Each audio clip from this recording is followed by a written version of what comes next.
Hello, ladies and gentlemen, and welcome to our special coverage of the 1998 Alexander Keith's Canadian Senior Men's Fastpitch Tournament, provided here live on The View.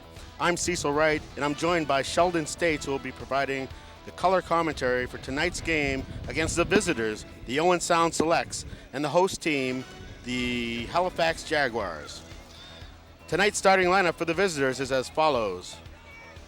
Leading off, just stepped into the box for Owen Sound, number 31, the left fielder, Greg Miller. First pitch of the ball game is fouled off by Miller. Batting second will be the right fielder, number 21, Terry Chalice. Batting third, the third baseman, number 39, Ron White. Batting fourth, the designated player, number 13, Doug Levy. Batting fifth, the first baseman, number 3, Dave Hoffman. Batting sixth, the center fielder, number 14, Ted Casilla. Batting seventh, as Miller fouls off another one to the left side. Batting seventh is the shortstop, number 11, Ryan Thompson. Batting eighth, second baseman, number 19, Ken Kivel. And batting ninth, the catcher, number 33, Darryl Sprung. Pitching for Owen Sound and not batting will be number 30, that's Frank Cox. So we've got 2 strikes on the batter, Sheldon, to lead off this very important game here.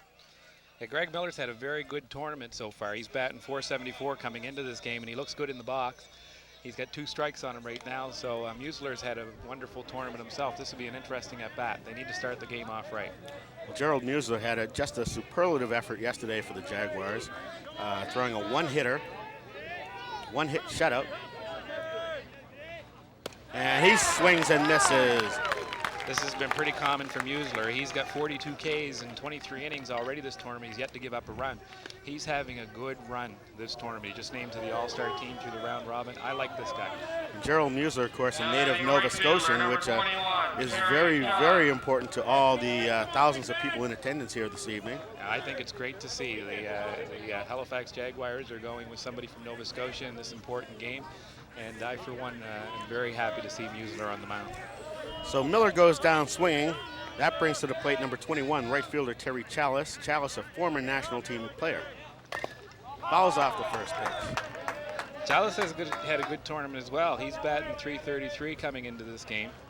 And he's got a knack for getting on base. He seems to slap the ball around quite a bit, all foul fields. Well, anyone who follows Canadian Senior Men's Fast Pitch is, as you see the replay, the foul ball there and the drop.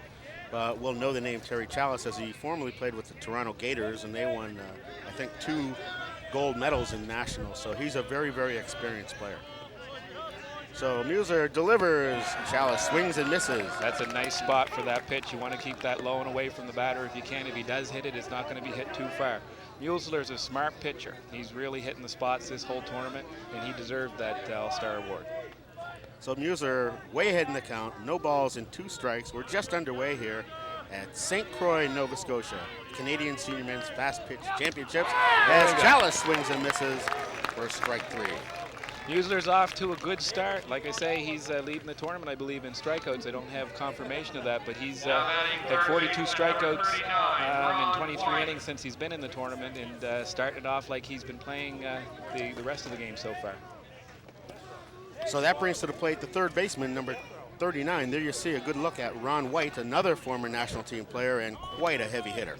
This Owen Sound team is the best hitting team in the tournament. They've pounded the ball all week long. They're batting .345 as a team, and Musler's got his work cut out for him tonight. We're hoping to see a good game. He's certainly off to a good start. Looks like he's got good stuff, and he's got good location on the pitches that we've seen from him so far. I got good confidence in Mr. Musler out there, and I'm hoping that the Jags can pull this one out. We're playing in front of just a beautiful crowd here on a gorgeous evening in St. Croix. Gerald Musler. Tournament's been wonderful for this tournament. I think the organizers have to be very happy, and they deserve a pat on the back. The tournament's been good all week long, even during the weekdays, which I think surprised some people. They've been averaging about 3,000 fans per day, and as you can see, I think we probably have 3,500 here tonight. And it's a great night for ball. So Musler up on the count, 1 strike, second pitch on the way. And Paul Douglas says strike 2. Good location on that pitch. See how Musler keeps keeping the ball away from them. Those are tough pitches for these guys to hit. In softball, your tendency is to pull the ball. And Museller's keeping on the outside of the plate. These guys aren't going to hit that too far. 0-2, Musler delivers. Ground ball to the first baseman, but home plate umpire Paul Douglas says foul ball. Paul Douglas, by the way, a Maritimer in his own right. He's from Head of Hillsborough, Prince Edward Island. I'll go here. The umpire at first base is from Tantallon, Nova Scotia. Actually, he lives in Stillwater Lake. That's Steve Evans. Jerry Kirk from St. John's, Newfoundland is at second, and Marcel Beauregard from Drummondville off the back is at third. Musler strikes out the side. There you have it. I've been saying since we started here this morning or this evening that Musler's had a lot of strikeouts this tournament. This is no exception. That's a very tough pitch to lay off of. That starts down low around the knees and just keeps going up. You've got to be a very good hitter to lay off of that pitch, and it's almost impossible to hit if you do swing. And Ron White, who is a very, very good hitter, was unable to hold back. So at the end of 1/2 inning of play, there is no score, and Gerald Musler is just taking control of this ball game so far. I think Gerald deserved this start. He's been their best pitcher in the tournament. He's certainly not the guy that makes the big bucks. He's not one of their imports, but he's pitched very well. I don't think there's a pitcher in the tournament that's come close to what he's put up in terms of stats. He's been looking at the top of his game, and he's been in command of every game that he's been in so far.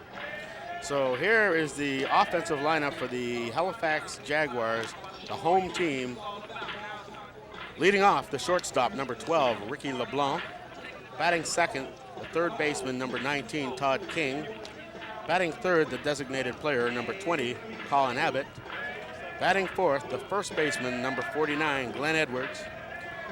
Batting fifth, as you see, number 24 is Barry Wright. Batting sixth, the left fielder, number 9, Jeff Cameron. Batting seventh, and that's going to be a big surprise to a lot of people, playing right field tonight, number 7, Mark Smith. Batting eighth, the second baseman, number 29, Scott Hirschman. And batting ninth, the catcher, number 8, George McIsaac. And filling it out is number 44, pitching, not batting, Big Gerald Musler. It is a surprise to see Mark Smith that far down in the lineup. Mark's been a good hitter in this game for a long time, but I think it just goes to show that Mark will do whatever it takes to win in this tournament. And if he thinks that batting 7th on the team is the best spot for him, Mark will be only too happy to do it. Well, in fairness to Mark, he's playing with a bit of an aggravated hamstring, so I think he's probably thinking that he does not want to jeopardize any chance that his team has, and like you say, Sheldon, he's put himself down in the order. Yeah. Jaguars have a very good hitting team themselves. They're not going to give too much away in terms of bats here in this game. They're batting .268 for the tournament, which is the 4th best in the tournament. But I think they've shown throughout the tournament they have the power and the ability to come back in games. Defensively for Owens Sound, Ron White is at third base, Ryan Thompson at shortstop, Ken Kibble at second, and Dave Hoffman at first base. In the outfield, left to right, Greg Miller in left, Ted Casilla in center, and Terry Chalice is in right field with Darryl Sprung behind the plate. And there's a good look at Frank Cox on the mound. This is a very tough pitcher. I've been watching him throughout the tournament. It's going to be tough to score runs on him. The Jags got to get a hit early, and they've got to be able to hold it, and they need a big game out of Musler to do it. Frank Cox throws the ball hard, and he spots it well, and he's going to be very difficult for these Jaguars hitters to deal with. And, of course, the key for any good team is to get your table setters on board, and LeBlanc and Todd King have been doing a very, very good job at that so far. Yes, LeBlanc has a very good eye at the plate. He tries to get on any way he can. You see him there trying to slap the bunt on. He's an any way you can type of player. He's already had 5 walks in this tournament. He's a good leadoff man, and he's been having a pretty good tournament. Well, he's behind right now, 0-2 in the count. Frank Cox delivers. It's high. So count is 1 ball and 2 strikes. That's a good pitch on that 2-strike count, though. You want to keep it up, try to make the hitter go for it. So we're in the first inning, the home half of the first inning here. St. Croix. Second pitch is upstairs, says Paul Douglas. So the count is now even at 2-2. Those are tough pitches to lay off of with 2 strikes, too. You have to commend Mr. LeBlanc for that. He's had a good tournament, as I say, and he tends to end up on base. So he's got to set the stage for the big hitters that are coming up behind him, and Jaguars have a few of those in the lineup. If you've ever seen this guy play, you know he's got excellent speed, too. Here's the pitch. That's high. So it's now a full count, 3 balls and 2 strikes. Bottom of the first inning here. Both these teams have double life. That means that if they lose, they're still in the tournament. They have to lose twice. And a payoff pitch is low, ball 4, and Ricky LeBlanc As you say, Sheldon continues with the good eye and draws a leadoff walk. That was a good at-bat for Ricky. He fell behind early. He just battled, fouled off a tough pitch, and he's been doing this most of the tournament. That's a tough pitch to lay off of, too, because it's fairly close, and if that was a rise ball, you might see Ricky swinging at that, but that one stayed down, and he's on first base as a result. So that brings to the plate the third baseman. There you see him, number 19, one Maritimer who is playing on the Canadian national team. That's Todd King. Todd was off to a very slow start this tournament, but he really came on the last few games, and he showed his value to this team. Todd's an excellent hitter. He can play just about any position, and he's one of the better players that ever come out of this province. And he's had a good tournament, just named to the All-Star team, and after that slow start, that's very commendable for him. He has a way of getting the bat on the ball, so it'll be interesting to see what happens here. He's probably going to be bunt. And he swings and misses the first pitch, tried to slap it. Probably looking to slap it through the shortstop hole. That's a good play in this game. The shortstop has to move to cover second base on that, so usually there's a hole there. It's tough to place the ball there, especially with a pitcher like Frank Cox on the mound, because he's not going to give you a whole lot to hit. But Todd's a good bunter, and at the very least, it keeps the third baseman and the first baseman on guard, and maybe he gets a step out of this. Todd's very quick down the first baseline. Well, he's been very successful at slapping his career, and in fact, that's how he made his way onto the national team and subsequently was asked to play with the Tampa Smokers, who have won the ISC World Championship for the second straight year. So he's about as experienced a player as we'll find in these parts. Cox delivers, throws it to the screen. LeBlanc now takes advantage, moves up to second base. That's a big play for the Jaguars. They get a runner on second without having to give up an out, and you've got a good hitter at the plate who seems to find the holes. Ricky LeBlanc's got good speed. If Todd hits the green out there anywhere, I would say that this could be a 1-0 game pretty quickly. And Todd has a knack for putting the ball in the holes, so we'll just wait to see what happens here.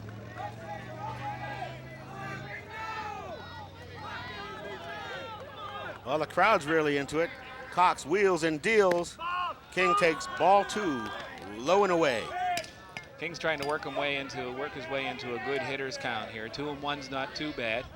And if he comes anywhere near the strike zone in this one, I suspect Todd King will put a bat on it somewhere. Be good to get the runner over to third somehow. So there you see a good look at Todd King from Grand Lake, Nova Scotia.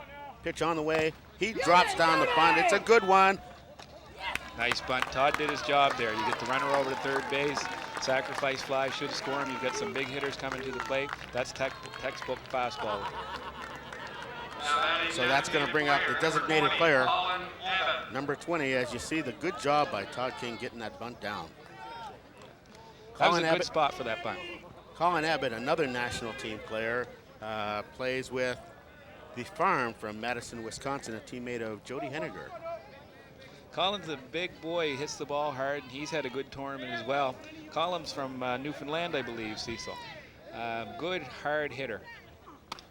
Pitch is high, so immediately Colin Abbott jumps ahead in the count. This is uncharacteristic of Frank Cox to be struggling this early. He's usually got complete command of his pitches. Pitch is on the way, ball 2. Frank hasn't had too many bad games in this tournament at all. He's got a .93 ERA. He's pitched 15 innings throughout the tournament. He struck out 21 in those 15 innings, so this guy can throw the ball. But this is who you want at the plate in this situation. There you go. There's a shot ripped down the right field line. That's going to score LeBlanc, and Colin Abbott labors a little as he goes into second base with a stand-up double. Well, Colin's batting .357 coming into this game, and he's hit everything hard. Even his outs have been hard hit balls. This is a very, very good hitter, and you can't make a mistake like that on Colin Abbott. He had that up in Colin Abbott's wheelhouse, and he hit it hard down the first base line. I was thinking that perhaps they were going to pitch around Abbott with the first base open and perhaps try to set up the double play grounder with Glenn Edwards, but Abbott didn't really give much of an opportunity. Cox laid one in there, and Abbott ripped it to right field. Yes, he hit it hard. He hit it hard. Now a new runner coming in for Abbott. You don't get many breaks through this Jaguar lineup either. You put Abbott on, you've got a tough hitter coming up in Edwards, and certainly a real tough hitter following him up in Barry Wright. So number 99 is going to pinch run for Colin Abbott, and that's Doug Rudolph. Halifax. Number 20 is out. I'm sure that that Colin Abbott will re-enter the ball game to swing the bat at his next turn. For our fans watching that are big baseball fans, there is a re-entry rule in fastball. If a player leaves the game, they're allowed to come back in, so you can bring in a pinch runner for somebody and bring that same player back into the game, unlike baseball, where if you make a switch, yeah, you're stuck with the player that comes in. So as you can see on the screen, there is one out, a runner on second base, the Jaguars with a quick 1-0 lead. Glenn Edwards swings and misses, strike one. Glenn Edwards, the big first baseman for the Jaguars. I think he just threw that one by Glenn there. Part of a nucleus of this Jaguars team. King, Edwards, Smith, Hirschman, Wright, McIsaac, that played with the original Halifax Keats team. Yes. They've kept that team together over the years, and this is a good nucleus to build around. They've been able to strengthen their team by bringing in good pickups, I think, and they certainly did for this tournament. These guys have had a strong showing here all week long, and they lost some tough ones that they probably should have won. They could very easily be the top seed in their side. So Edwards skies pitch to short, shallow left field, and it's caught out there by Miller. So that retires Edwards, and there's two outs. And that will bring up the center fielder, number 24, Barry Wright.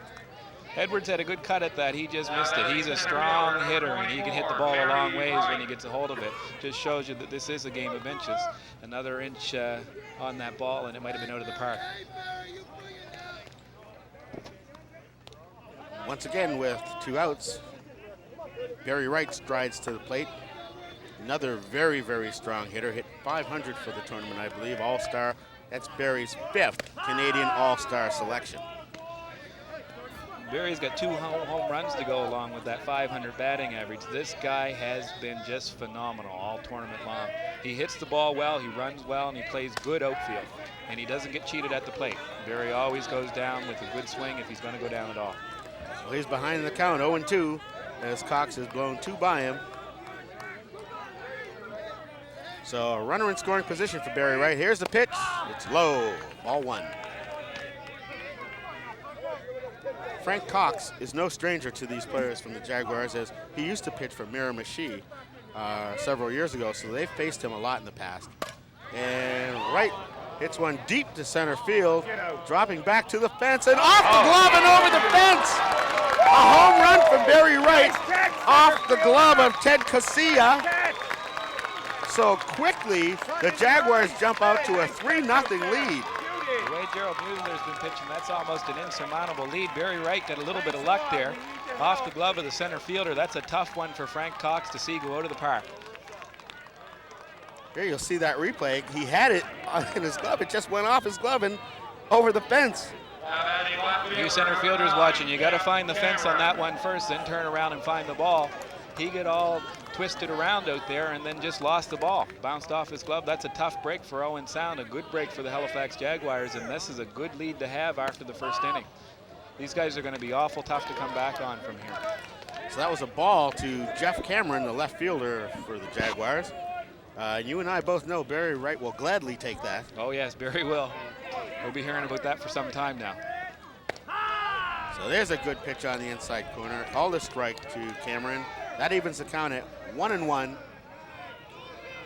You need a little bit of luck in this game sometimes, but Barry deserves his luck. He's been hitting the ball hard all week, and that's just another sign of how strong a hitter Barry Wright is.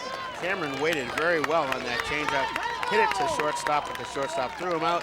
So that retires the side, but not before the Jaguars strike for 3 quick runs. So after 1 completed inning of play, scores the Halifax Jaguars 3, the Owens Sound selects no score. 3 runs on 2 hits. There were no errors. There were no runners left on base. That was a good first inning for the Jags. It's nice to get out and have a lead, give Gerald Mueller something to work with here. And as I say, as he's been for the whole tournament long, this game could be over already. We hate to be talking about that this early in the game, but Gerald's shown throughout the tournament that he's been a very formidable pitcher in this here event. Well, I'll tell you something else that is very formidable in this tournament, and that's sponsorship. Right here, right now, we'd like to thank some of our sponsors for helping make this telecast possible.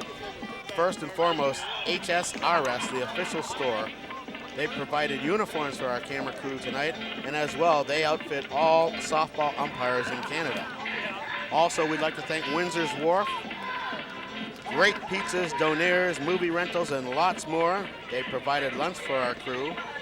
And also Medmira Laboratories, who provided assistance with production costs. We'd like to thank all three of those sponsors. The tournament has been just very, very well received by the locals here all week. I think it surprised a lot of people coming from away that there was this many people coming out to the games in a small area like this, but I think Hants County has proven that they can host more of these events in the future. And the sponsors have been fantastic. The organizers have done a wonderful job, and they've been blessed with good weather all week long. Here you see HSRS, Windsor's Wharf. I think I might stop in there myself. The stuff out there is beautiful, isn't it? Actually, I think they're running out at the tent out and behind us here, but the quality of their clothing is fantastic. All right, well, start of the second inning, Big Doug Levy at the plate. He takes ball one from Gerald Musler. And as you said, Sheldon, Musler's got to be feeling awful good with a big 3-run cushion. Oh, he's got to be, but he can't let up. This is a good hit and Owen Sound team. They can make up 3 runs in a hurry, and this is one guy at the plate that can score 1 in a hurry. He's had a very, very good tournament. He's got 2 home runs, 5 base on balls. He's batting .368 coming into this game. Well, Musler poured that pitch in there to even the count at 1. 1 ball, 1 strike. Pitch is on the way. Levy swings and misses, strike 2. I'm sorry, I meant to say Levy's batting .421 coming into this game, so he carries a very big bat indeed, and I think Mark Smith has shown him the respect that he deserves out there in right field near the warning track. This guy's been hitting the ball hard all tournament, and Gerald's got to be careful with him. And he's probably the biggest player in the tournament. Yeah, he's a big man. So pitch on the way, strike 3 called by Paul Douglas. Okay, that's a very tough pitch to hit in tight like that. As fast as these guys throw and as close as they are to you on that mound, you don't have a whole lot of time to turn on those pitches. Well, you can see it hit the black. Levy didn't like it and let Paul Douglas know. Paul turned a deaf ear to him, and we're ready to go. That just shows you how Gerald's been pitching all tournament, though. He's been hitting the corners. He's been making good pitches to very tough batters, and that's why he hasn't given up a run all tournament. So that brings up Dave Hoffman, the first baseman, another player who has national team experience. Pitch is on the way, up high. So Hoffman ahead of the count, 1 ball, no strikes. Musler's got a nice, easy motion out there. It looks like he could pitch all day long if he has to. A lot of his power comes from his lower body, and he's got good motion on all of his pitches. He's just a good pitcher, and he's going to be a good Nova Scotia pitcher for some time to come yet. He delivers. Good-looking pitch, but was low, said Paul Douglas. Looked like a strike to me, Cecil. So there's a good-looking Dave Hoffman from Oshawa, Ontario. Hoffman is a player who might be familiar to people in these parts because 2 years ago he was a pickup by the Halifax Windsor Keys when they played in the Nationals in Newfoundland. Hoffman's having a good tournament, not what I consider a great tournament on a team that hits the ball as well as him. He's only batting .250, but he's had some tough breaks throughout the tournament, some hard hit balls that could very easily been hits, some good plays made against this guy.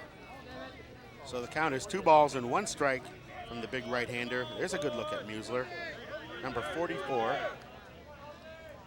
Watch his lower body when he throws the ball. He really gets a lot of power from down low. And another called strike to Hoffman. That evens the count at 2 balls and 2 strikes. As a hitter on that pitch, you're looking for something that you can hit hard. You're up on the pitcher. You know that he's going to be around the plate somewhere. You're hoping for something down the middle. You're hoping that the pitcher makes a mistake. But Musler hasn't let up all tournament. Threw a nice pitch on the inside corner. Very difficult to hit. And he delivers, just misses inside with the pitch. So it's 3 balls and 2 strikes. 1 out here in the second inning. The Owens Sound selects at the plate, and the Halifax Jaguars are on defense. Musler's looking good this game. He seems to have good velocity, and he's certainly got good location. He's going to be tough to score 3 runs on. But as you know, if there's a team in the tournament that can do it, it's the Owen Sound Selects. They've showed that all week long. Musler, yesterday, as I said, he had a fantastic game. He had a perfect game into the 5th inning. Broke up his own perfect game by hitting a batter, ended up with a 1-hit shutout. So pitch is on the way. Hoffman swings and misses. Pitch was in the dirt, so the catcher throws him out, and that goes in the books as a swinging strikeout. That was a nice changeup from Musler. You keep that down where they can't hit it hard, almost in the dirt. Very tough pitch for the batter to lay off, as you see happen there. Catcher's got to make the play down the first base. That's a good pitch from Musler. He hasn't made any mistakes yet. So that brings to the plate number 14, the center fielder, who has already had a very large effect on this game, Ted Casiza. And I don't think Ted is all that impressed with. I don't think Ted's coach is all that impressed with what happened either. But Ted's had a good tournament at the plate. He's batting .300, and things like that happen in this game. And he swings through a Musler rise ball. Musler's really throwing the ball hard tonight. He's heating up tonight, isn't he? Good weather to pitch in. Not too hot. Sun's not going to be a problem. He's looks like he came to play tonight. Well, he's way ahead of the count. 0-2. No balls, 2 strikes to Casiza. And Musler certainly looks like he's in control out there. You had mentioned a very good point about him using his lower legs. And now there's a new rule that pitchers have to have 2 feet on the rubber to start. So a lot of pitchers aren't able to get as much push as they formerly did. They have to drag that foot behind them. But Musler, who's about 6'5" anyway, is still able to get a decent push without making it look like he is. And he strikes out Casiza. He's faced 6 batters and struck out them all. That's right on par with Musler for the tournament. As I said earlier on, he's pitched 23 innings this tournament. He has 42 Ks. That's almost 2 strikeouts an inning. So I'm not surprised to see Musler mow these guys down. He does have good mechanics. He gets a lot of power from his legs, from his lower body, and he's almost on top of you when he lets go of the ball. You don't have a lot of time to think up there at the plate. And there you just saw a look at part of this huge crowd that we have here this evening. And I anticipate that we're going to get a lot more people before the evening is over. They really have been blessed today. It looked like rain early in the day. It held off, and it actually turned out to be a beautiful night. I don't think you can get a better night for fastball. And this is a beautiful, beautiful facility to come out and watch a game in. Well, for those of you who are in our listening audience, we invite you to come on down, taking this action live and in person. But if you're unable to, we hope you're enjoying all this great softball action. The best softball players in all of Canada here, live on The View. They really did do a good job organizing the event. The food vendors are having a great week. Everybody seems happy, and I've tried all the food vendors myself, see, so I thought they were all good. What about you? Well, you know, I got to have a sausage now and then, a piece of pizza here and there, and my personal favorite, though, I have to tell you, Sheldon, is right down the right field line there. They've got, I guess it's a church group that's doing a bit of home cooking. I'll tell you, chicken pot pie, unbelievable. I think it's the Elders House Church group, and it has been wonderful all week. They've come with different meals for each game. So leading off the bottom of the second inning for the Jaguars is, well, I guess it's safe to say the leader of this team. The player coach, he's playing right field this evening, number 7, Mark Smith. Mark also, for those of you who don't know, is an assistant coach on Canada's national team. I don't think there would be too many players in this tournament that's played as much high caliber fast pitch as Mark Smith has over the years. He's been won just about everything there is to win. He's a great hitter, and for a lot of years was a fantastic pitcher. Ooh, you hate to see that. Are they going to call that a foul ball? Did that hit his bat? Oh, I don't know. Paul Douglas, umpire, pointed to first base, so Smitty's walking down to first base, and you can see that hit him. And just got his head out of the way. Yes, he did. Yes, he did. For those of you who don't know, these guys that are on the mound throw the ball in the mid to high 90s consistently. They're not very far away from you. You don't have a whole lot of time to react. I hit him right off the arm, just right missed off his face. Sure, Mark doesn't necessarily like to be hit, but I'm sure he'll get on base or take a free base any way he can. And I certainly wouldn't want him charging the mound while I'm out there. He couldn't catch me, because I'd be gone. So that brings up the second baseman. There he is, number 29, Scott Hirschman, another player who originally played with the Halifax Keiths.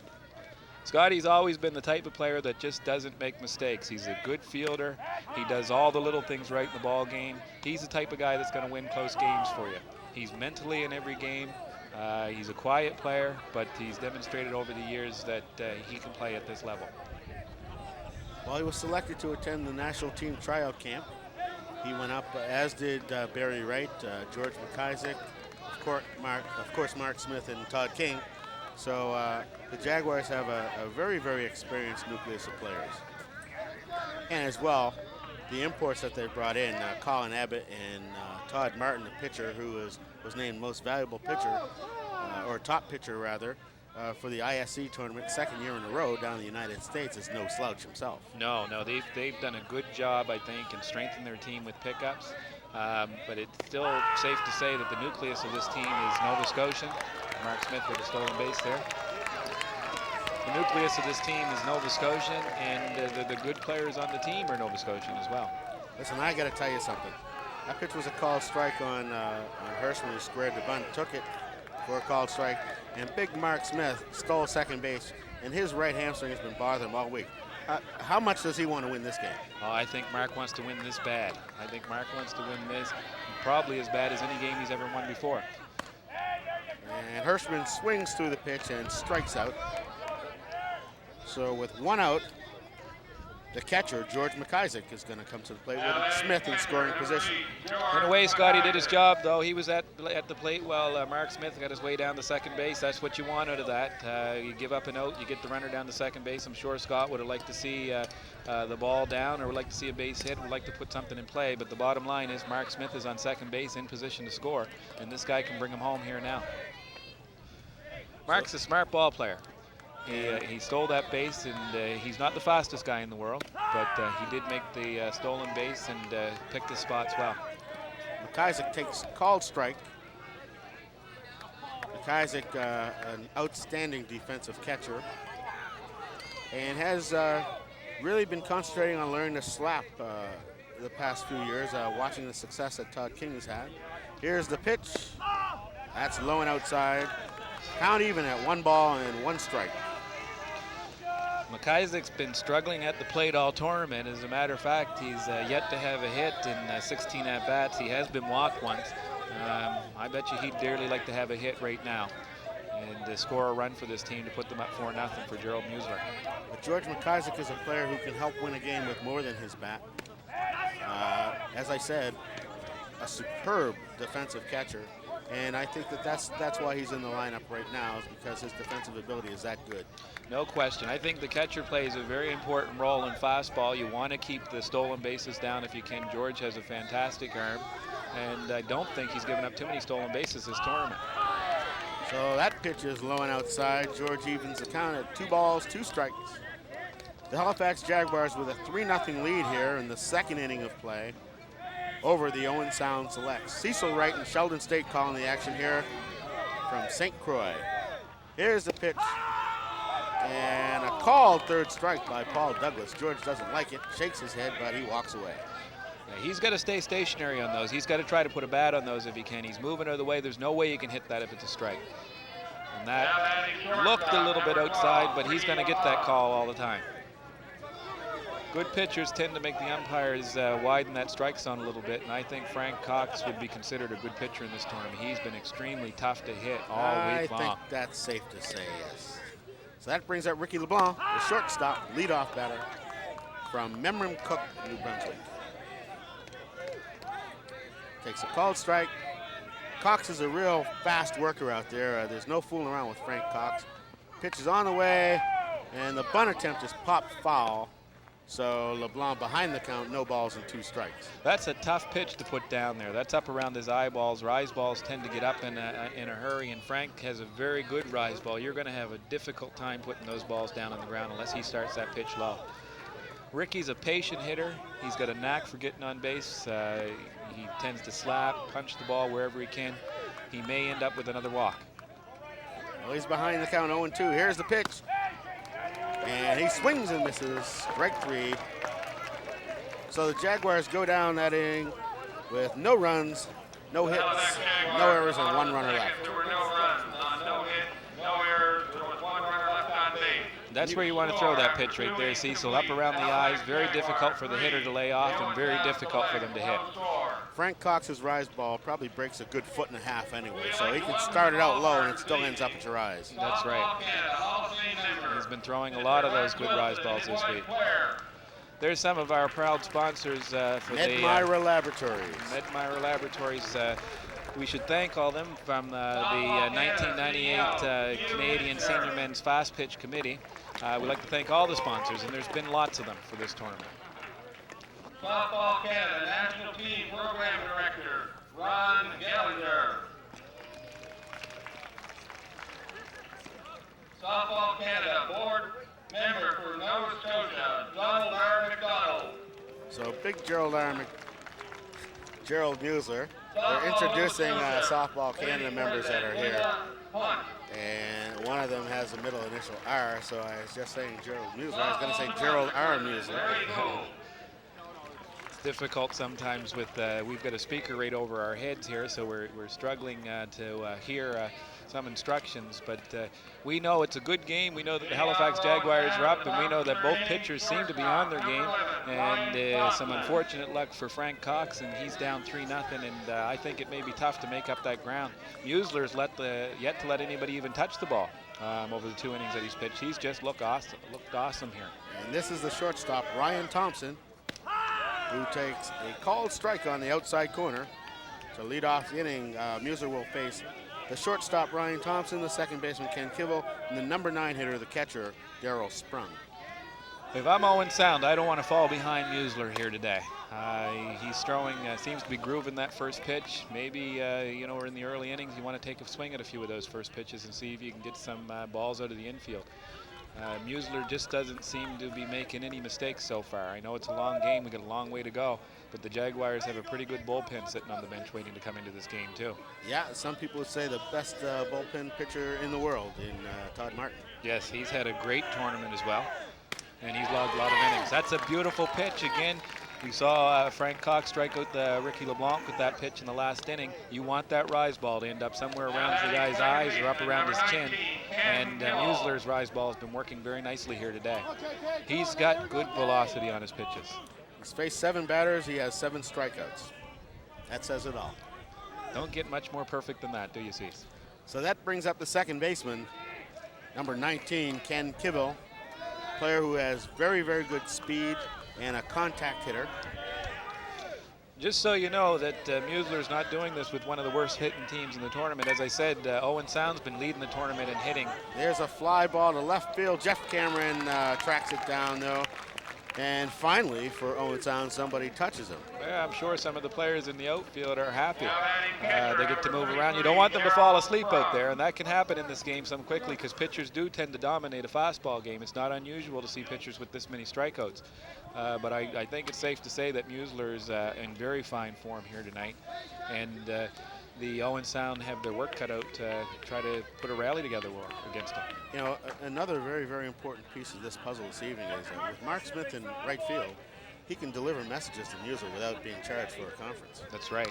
That's right. That's one of the benefits to having one of your coaches in the game, and Mark Smith is a leader on this team. He's been a leader on just about every team that he's played for in the past. So the first pitch to the catcher, Daryl Sprung, is high and away for ball 1. As you just saw the second baseman relay a message to Musler from Mark Smith. Pitch is on the way, or right in there. Musler evens the count at 1 ball and 1 strike. Another benefit of having Mark Smith in the outfield is he knows most of the players in this tournament, having either played against them or with them at some time in the past, and I think that that type of experience goes a long way to building a winning team. And Musler throws one high and tight to Daryl Sprung, who glares out at the mound. Seems like Musler lost his footing there. You don't see too much animosity between hitters and pitchers in fastball. Generally, if a pitcher hits you in fastball, they're genuinely wild.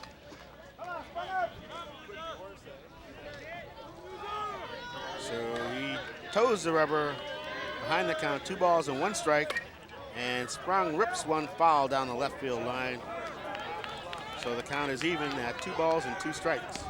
You can see Sprung really shortening up on his swing there, trying to put the ball in play somewhere. Doesn't want to go down as a K, has had 7 other batters already in the lineup, and really that's the answer. Put the ball in play, make the other team throw you out. And I think that's what Owen Sound has to start doing with Musler throwing the ball this well. Well, these two teams played earlier in the round robin. Owen Sound came away with a 4-1 victory over Todd Martin. Dave Hoffman hit a 2-run triple in that game. So that's outside, so the count is full, 3 balls and 2 strikes. Daryl Sprung has seen limited playing time this tournament. He's batting 143. He's only had 7 at-bats, but I don't think you can take a hitter on this Owen Sound team lightly. Pitch is on the way. Ground ball, nice play by Todd King, who picks it up and guns him out. That just goes to show you Todd King can play just about anywhere. He's not a natural third baseman. He's not a natural shortstop. When I played against him, he was always a catcher. But everywhere he plays well. And the real strength of Todd's game is his ability to hit the ball hard and hit the ball for base hits quite often. He's a great player and a great addition to this Halifax Jaguars team. Todd King plays third base, first base, catches, and any position in the outfield, as well as he has played shortstop before too. That's versatility, I'd say. Yeah, I think he's played all those positions at national levels. I don't know too many other players who could say that. But it just shows you that the teams that he does play for want to have his bat in the lineup, and that speaks to Todd's ability, I think, in a great way. Owen Sound needs a good inning here, a nice 3-up, 3-down inning. And they need to get back up to the plate and see if they can score some runs against Gerald, who's looked almost invincible up to this point. The balls that have been hit haven't been hit very hard. Well, there's a good look at the Jaguars bench. Barry right there just itching to get back in there. Yeah. Maybe get another gift home run. Showing us some of his moves right now. This Jaguars team's been fun to watch all week. These guys all come to play. They all like each other, and they're into every game. They haven't been blown out yet this tournament, and I think this would be a very tough team to blow out. Well, it's a team with an abundance of experience, as we've already discussed, and teams like that never get blown out. They always find a way to stay in the game and usually pull it out at the end more often than not. So Cox throws his final warm-up pitch here.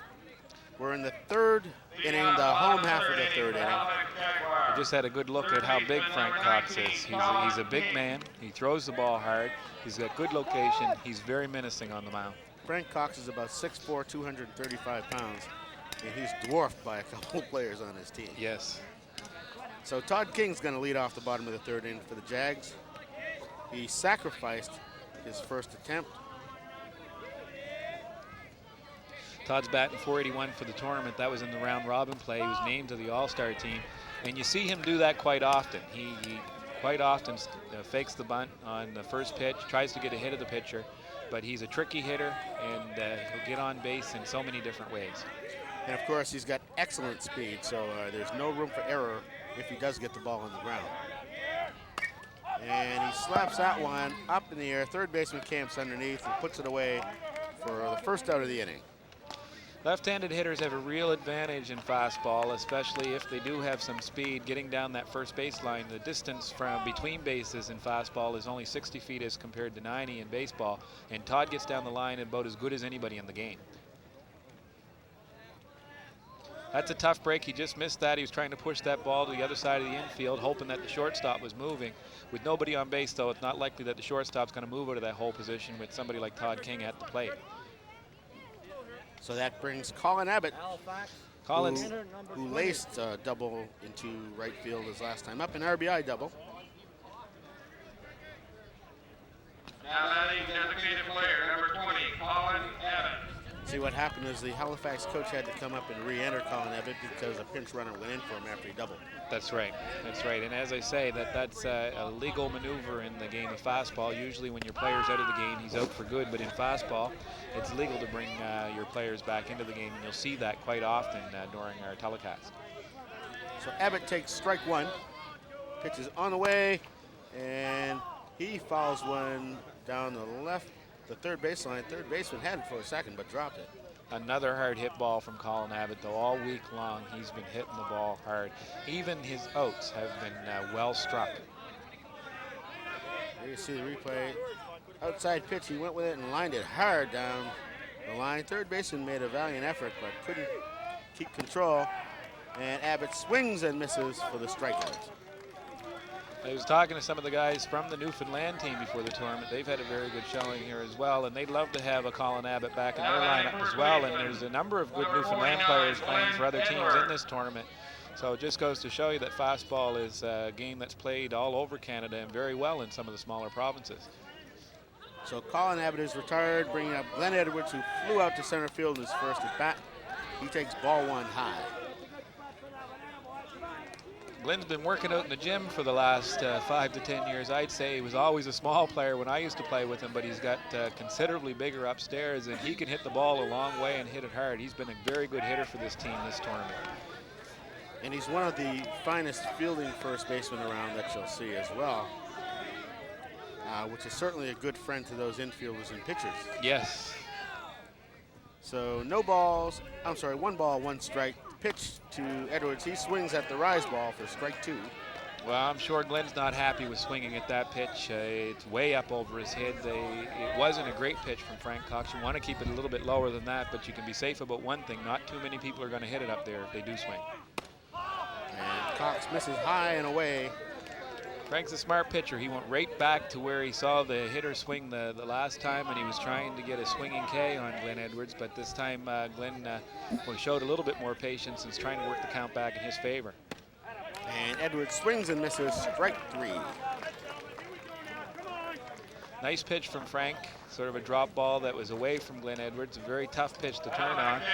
Glenn had a good swing at it. He hasn't been cheated in this tournament either. He's gone down swinging on most occasions when he does happen to strike out, but he's been a good hitter. HSRS, the official store, Metro's finest embroidery house. They've got a shop set up right here at the field, and I think they've had a good week. And the hats and shirts and sweatpants, everything that they have out there is They've got very some well of done. my greenbacks. They've got all of my greenbacks out there. So there's a real good look at the crowd here. I'll tell you, there's not a whole lot of space for a seat up there. But there are some open seats as you look around the third baseline, the outfield. But just a lovely crowd here this evening. As I say, the crowds all week have been strong, and I expect people are still coming in, just getting off work. It's a Friday night here, and people are probably just getting home from work and planning to come to the ballpark this evening as the host team plays directly following this game. And that should be a good game tonight as well. Well, you've got a lot of Nova Scotians here rooting for the Jaguars in this game, and they'll be rooting for the Keiths in the next game. Yep. People wishing for the dream matchup in the final would be the Keiths versus the Jaguars. Oh, it's been a strong rivalry all year long between these two teams, and actually the game between them early in the tournament, the Halifax Windsor Keiths were very lucky to come away with a win from that. They were down 4-0 and got some breaks from the Jaguars, an uncharacteristically sloppy game by both teams. But that game could have went either way, and I think any game between these two could go either way.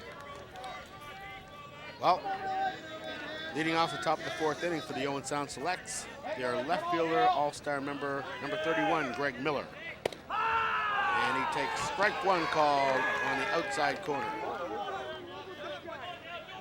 Miller looks back, kind of questioning the call. Musler gets a hit on the count again.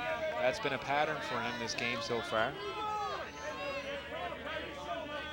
Musler delivers, slap foul down the third base side. So he's quickly ahead, no balls and 2 strikes. Miller's had an awesome tournament so far. He's batting .474 with 9 hits and 19 at-bats, a couple doubles, 1 home run, and he's been walked 4 times as well. So he's a very patient hitter, and he has a knack for getting on base. No balls and 2 strikes, and his hands are full right here as the pitch is on the way, low and away, ball 1. That's a good pitch from Gerald. He didn't give in to the batter. Up 0-2, he wants to throw a couple away here, try to make the batter swing at a bad pitch, and that's going to be tough to do with Greg Miller at the plate because he is a very patient hitter, and he's shown that all tournament long. I noticed that out in the Keith's bullpen, just loosening up right now is number 42. That's Todd Martin, the top pitcher in the United States this year, as Miller fouls it off. I think just in case, they're going to take no chances, realizing how big a victory this would be. Well, you know you've got a good team when you've got a guy like Todd Martin down in your bullpen ready to come into the game at any time. Softball pitchers or fastball pitchers can pitch all day long, but they sometimes do get tired a little bit and lose a little zip on that ball. And Miller went fishing on that one. It was low and away, but he couldn't hold back, so Musler records another strikeout. That's another nice pitch from Musler. A lot of people would say down in the dirt or the strike zone, that's a terrible pitch. No, you want to try to make the batter swing at those. There's no way that they're going to hit it. They're up at the plate. They're behind in the count.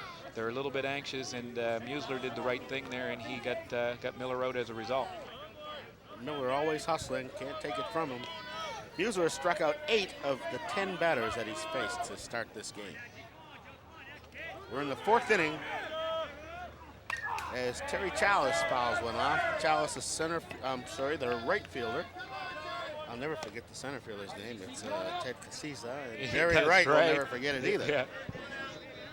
For those of you who just might be joining us, in the 1st inning, Barry Wright had a gift home run as it went off the glove of the center fielder over the fence for a 2-run home run. I'm sure Ted Cassis is going to hear a lot about that on the way home to Owen Sound. Well, I think I heard Barry Wright say, look, it'll be my treat after this game. So Chalice at the plate with a count of 1 ball, 1 strike. There's 1 away here in the top half of the 4th inning. Musler wheels and deals, and it's slapped hard, but right to the right of the first baseman, Glenn Edwards, who makes a nice defensive scoop and steps on the bag. Seen Musler hit the spot again with that pitch. The catcher called for a drop ball on the inside corner. Musler was going right towards the glove. And sometimes the best thing to do is let these guys put the ball in play and let your infield do some of the work for you so you can coast away from this game. Musler with the 3-run lead is not afraid to come around the plate now. 1 run can't hurt him. Well, this Jaguars infield, as you said, the game versus the Keiths, where they had a 4-0 lead and ended up losing on a couple of errors. Errors very uncharacteristic of this foursome in the infield. Yeah, these guys are, this is a very sure-handed group here. As I say, Scotty Hirschman down at second base just doesn't seem to make any mistakes there. You know, Todd King over at third base has always played well. Glenn Edwards is one of the best first basemen in Nova Scotia, if not all of Canada.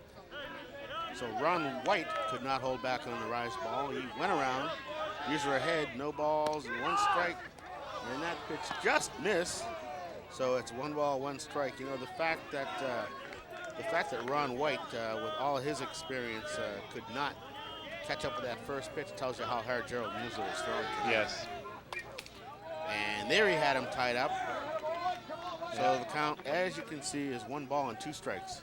Yeah, Gerald certainly brought his A game to the field tonight, and I'm sure that the Jaguars can feel it out there. They've been animated all game, and I think they really want to win this for their ace. So there's a good look at Ron White, Ontario native. Behind in the count, 1 ball and 2 strikes. Musler fires, and White cracks one deep to left field, and that's out of here. Into the screen for a home run for Ron White. Shows you how small these parks are sometimes, doesn't it? That was a well-struck ball, and Ron White's been hitting the ball well all tournament. 412 coming into this game, and I think he's just showed us how explosive this Owens Sound team can be. You can't let up against these guys. That's Gerald Musler's first earned run all tournament. So that brings up the designated player, number 13, Doug Levy. And he's got to be careful with this fella too, because he can do exactly what Ron White just did. Oh, and maybe even further. This is a big man that hits the ball hard, batting .421, coming into the game with 2 home runs already, 5 base on balls. Ron is a very, very good hitter. That's a good spot to keep it on this guy. Keep it down low. If he does hit it, he's not going to hit it very far. Well, the thing about a young pitcher like Musler, after you give up a home run, you know, it's how do you handle the next hitter? That's right. Musler can't let into this. He's still got a 2-run lead. He's still going to be tough. He's going to keep pitching the same game that he was pitching up to that point and just forget about that home run. It's hard to do sometimes, but he's still in this game. Well, called strike on that pitch, and Levy can't believe it. He thought it was low. However, the umpire called it a strike, so it should be 1 ball and 1 strike on your screen. We're in the top half of the 4th inning. 2 outs, 1 ball, 1 strike on Levy. Gerald Musler wheels, he deals, and Levy hits one nice play by the third baseman. King, yes! He guns him out. That's a good play by Todd King. You don't have a whole lot of time to make a play in fastball.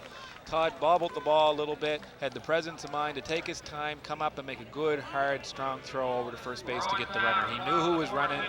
Levy's not that fast of a runner, and Todd showed that he's a very smart ball player and can maintain his composure to make that play. I think that's his former hockey goaltending background that came into play for him there. That could be. As he stuck out the foot and the glove. Now, goaltenders, they wouldn't throw the ball over to the defenseman, though, would they? No, they wouldn't. So the bottom of the fourth inning is upcoming. The Jaguars with a 2-run lead at this point, 3-1, with the young, hard-throwing right-hander Gerald Musler on the mound. They're probably feeling pretty good about themselves, but you know, Frank Cox is no slouch in his own right. He's got 5 strikeouts to his credit as well. No, how many times do you see that? You see a team come out, jump to a big early lead, and they just sort of let down and get flat over the rest of the game and allow the other team to get back into it slowly. You don't want to do this with this Owen Sound team. These guys can get back into it in a hurry. Everybody on the team can put the ball out of the park, and they've put a lot of runs up on the board this tournament. Once again, we'd like to thank those sponsors who have helped make this telecast possible. HSRS, the official store, providing all the uniforms for our camera crew, and also for outfitting umpires all across Canada. We'd like to thank Windsor's Wharf, pizzas, donaires, movie rentals, and lots more. They provided lunch for the crew. And we'd also like to thank Medmira Laboratories, who have provided valuable assistance with production costs. Owen Sound needed that run in that inning, and it looks like they're just going to try to pick away at Gerald for the rest of the game. Well, leading off the bottom of the fourth inning for the Halifax Jaguars, their all-star center fielder, number 24, Barry Wright. Right in that box. Here's the pitch, and Wright spanks him right back through the box for a solid single. Another hard hit ball by Barry Wright. He was the one that had the break earlier in the game, but Barry doesn't need many breaks. He hits the ball on the nose most of the time. As I say, he runs well, and you have to watch him on first base. It's possible that this guy may go. I'll tell you, Frank Cox is lucky because that ball just missed him. Yes, it did. Yes, it did. I don't know if it would hurt a guy that big, though. What do you think, Cecil? It depends where it hits him. Yeah, that's right. So that brings up the left fielder, Jeff Cameron. Bunt situation, he squares, and he takes a ball. Jeff got squared around. It's pretty obvious what he's up there to do. He wants to put the ball down. He's not going to fool around in the batter's box, not faking slaps. He just wants to put the ball down in the ground and get Barry Wright over to second base so that the Jaguars can try to get one more run out of this inning. They'd love to get that run back that they just gave up, and they're in pretty good shape to do it with the leadoff man on. Well, Barry Wright is not afraid to attempt to steal at any time, too, so let's keep an eye out for that. Here's the pitch. Inside. So Cameron way ahead in the count. 2 balls, no strikes. No outs here in the bottom of the fourth inning. Cecil Wright and Sheldon States coming at you live here on The View. This is a good pitch to hit, 2-0. The pitcher's got to come with something. He doesn't want to go down 3-0 on this. Well, he just did. He misses low and inside. 3 balls and no strikes. Superb pitch if you still put the bunt on. Superb pitch to try. However, I would anticipate the Jaguars would maybe have him see a strike. I think he'll be taking this pitch and try to make Frank Cox throw a few more pitches this inning. And Cameron shakes his head on that called strike. He thought that was low. But one thing you got to say about Paul Douglas, he's consistent. He's calling it the same for both sides. I think the umpires all tournament have been fantastic. There hasn't been too many questionable calls. I was very impressed with the way these guys have handled themselves all tournament, and they come here and do this for free. By the way, this is an honor for these guys. And there's ball 4 to Cameron. Wright speeds up to second base, but decides to hold as the ball get away from Darryl Sprung, the catcher. So with no outs, Jaguars with a threat here. They've got Barry Wright on second and Jeff Cameron on first base with Big Mark Smith up. This is a guy you like to see come to the plate in this situation with runners on base. You've got one of the better fastball hitters in the world at the plate, and you've got 2 good runners on base right now, Barry Wright and Jeff Cameron. This is shaping up to be a fairly good inning for the Jaguars so far. Smitty attempted a drag bunt that time. Another thing about Mark Smith, very, very overlooked. This guy is probably one of the best bunters in the world. That's right. I've seen him put the bunt down in every situation. Third baseman didn't move at all on that play. Mark Smith had to put that ball down. Everybody would be safe on that. This time there the he third does. baseman charged. And they almost throwed it away. And another very key point is the second baseman made just a fabulous play on that. That was Ken Kibble, and I'll tell you why. Because a defensive player cannot touch the orange. Right. And that throw was high and to the orange, the foul base side. So let's see if we get a good look at that here. Mark's got to run these out down the first baseline. If he's running hard, he may be safe on that play. A big guy like that running at him may make that second baseman think twice before going out there and getting that ball. But it just goes to show you that you run everything out in these games because you never know what can happen. That's a fairly routine play. But the pitchers have a difficult time, and third basemen have a difficult time sometimes making that throw down to first. So always run your bunts out, even if they are sacrifice bunts, because anything can happen in this game. In fairness, as I said, Smith a bit of a pulled right hamstring, so he's probably just concentrating on getting it down. But I'll let him know that you said he should have been running. And Scott Hirschman hits one right back to Cox. He picks it up and throws him out as Hirschman was swinging on the first pitch. Good play by Frank Cox. He looked the runner back to third real quickly. Knew he had lots of time to make the play to first. Barry Wright had no choice but to go back to third. Frank may get out of this inning without giving up a run now. So that's going to bring up the catcher, George McIsaac, as you get a good look at the play made by Cox. Oh, wait a minute. I think we're going to have a pinch hitter from McIsaac in this situation, which is a very good move by the Jaguars bench. Looks like number 34, Russ Lowther, swinging a bat. So we've got 2 outs in the bottom of the 4th inning. The Halifax Jaguars nursing a 2-run lead over the Owens Sound Selects 3-1. Yeah, as I was saying earlier in the game when McIsaac came to the plate earlier, he has yet to get a hit this tournament, and the Jaguars would dearly love to score at least one here, preferably 2. And I think Russ Lowther gives them a better chance at getting a base hit out of this. Well, Russ Lowther is a hitter with very, very good power, but he hits the ball on a line. So they're probably hoping he can smack one through the infield and score 2 runs and give them what might appear to be at that point an insurmountable lead. And he swings through the first pitch, right on it though. He wasn't going up to take any balls at all that time, was he? He was going to go up and try to get all over Frank Cox's first pitch. When you throw the ball as hard as Frank, though, you can challenge hitters like that just came into the game because he can just throw it by you. 1 strike to the batter, pinch hitting for George McIsaac. That's Russ Lowther. Pitch is on the way, and Lowther swings through it. Just doesn't look like he can catch up to Frank tonight. He's missing those by quite a bit. It's tough to see on the inside part of the plate, but Frank Cox is throwing a good rise ball tonight. He hasn't been using his drop an awful lot, but he's got good velocity. And if it wasn't for some bad breaks, this would be a much tighter game than what it is. So here's the pitch. Ooh, that's a tough pitch to watch go by. Just missed high. You're 1 ball and 2 strikes. You're down 0-2 on a pitch like that. You hate to see those come. So Cox toes the rubber, looks in, gets the signal, and he delivers. Strike 3 to Russ Lowther. Cox made pretty short work of Russ Lowther up there. I think Lowther was a little overmatched coming in off the bench. This has been one of the better pitchers in the tournament thus far.